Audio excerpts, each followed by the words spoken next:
Nagluto na naman kami dalawa. Oh. Kita nyo naman yung jacket ni Annabel. Ayan, mahal na mahal ko si Annabel. Yung jacket niya. Oh. Zen.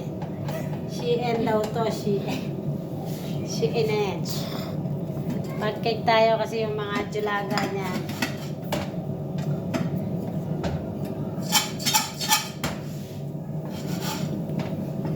Ganito lang ang buhay.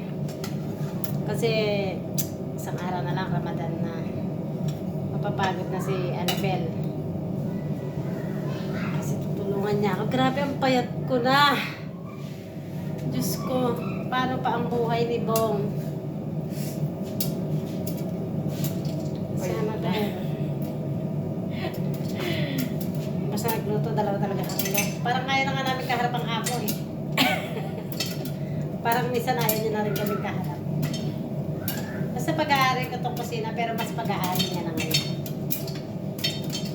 Tama, nagaputok-putok yung mga ano ba yan? Pepper. Dami kasi kami niluluto. Pancake, popcorn.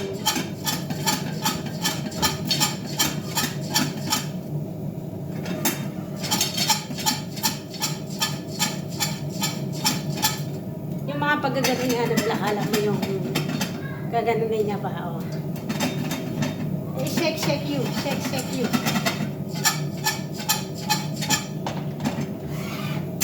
Parang gusto na nga ni Amo mag-resign na kami dalawa eh.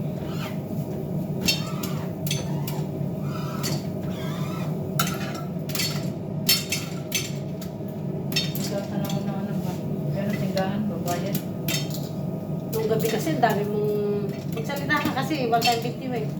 Sige. Sabihin mo, mangungutang ka? Magbabayad ka ng utang eh. Ayaw kong papamin. Oo.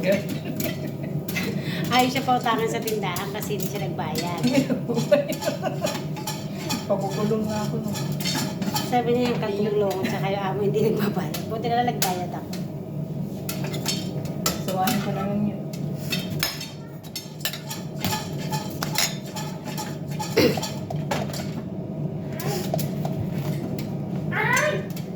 Ha? Ha? Si Chuchoy. Oh. Focus mo yung mga. Hadan no. No, bating daw eh. Ano eh? La.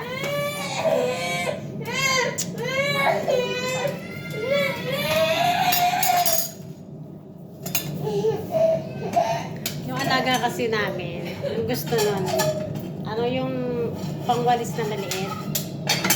Parang gusto niya kasi maging janitor. Ewan ko sa bata na. Janitor ata ang gusto. Nagluto ako ng pancake. Si Annabel nagluto ng popcorn. Kasi yung mga bata. Ganito talaga ang buhay.